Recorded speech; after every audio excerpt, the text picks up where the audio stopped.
जाते थे।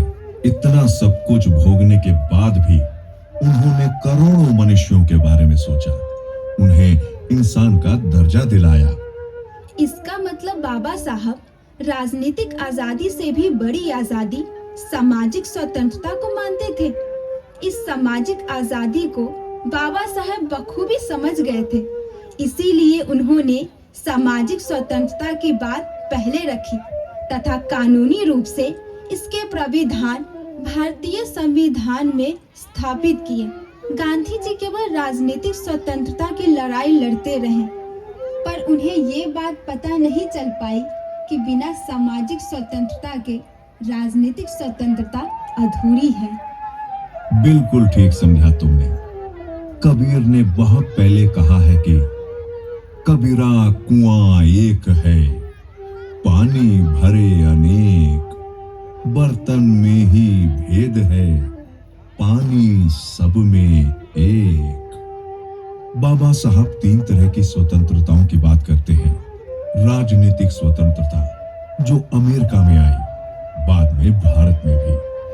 आर्थिक स्वतंत्रता जो रूस जैसे कम्युनिस्ट देशों में आई और आंशिक रूप से भारत में भी। सामाजिक स्वतंत्रता जो कि भारत जैसे देश में अभी आना है। इसकी सारी व्यवस्थाएं बाबा साहब ने संविधान में स्थापित की हैं। वो सामाजिक स्वतंत्रता को सर्वोपरि मानते थे, इसलिए उन्होंने देश की आधी जनसंख्या वाले भाग यानी महिलाओं के लिए भारत के संविधान में सभी तरह के बराबरी के अधिकारों को स्थापित किया। पर बाबा साहब ने महिलाओं के लिए क्या किया? उन्होंने तो अपनी पत्नी और बच्चों की भी परवाह नहीं की। यदि वो केवल अपनी पत्नी और बच्चों की परवाह करते तो फिर आज पूरे देश की महिलाओं को कुछ भी नहीं मिल पाता। उनके लिए तो पूरे देश की महिलाएं समान थी तथा सभी बच्चे उनके लिए एक जैसे ही थे। इसलिए उन्होंने महिलाओं और बच्चों की शिक्षा के अधिकार का प्रावधान किया।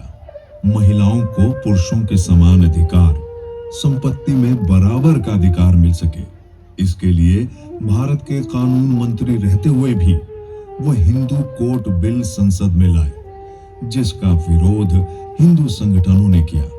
पर बाद में उन्हीं के बिल के प्रावधान अलग अलग लागू किए गए, जिससे महिलाओं को पैतृक संपत्ति में भी समान अधिकार मिला। विधवाओं को पुनः विवाह का अधिकार मिला। कामकाजी महिलाओं के लिए कार्य के घंटे, मातृत्व अवकाश मिले। महिलाओं को पढ़ने, कहीं पर भी बिना घूंघट के स्वच्छंद घूमने, कोई भी रोजगार करने के अधिकार मिले।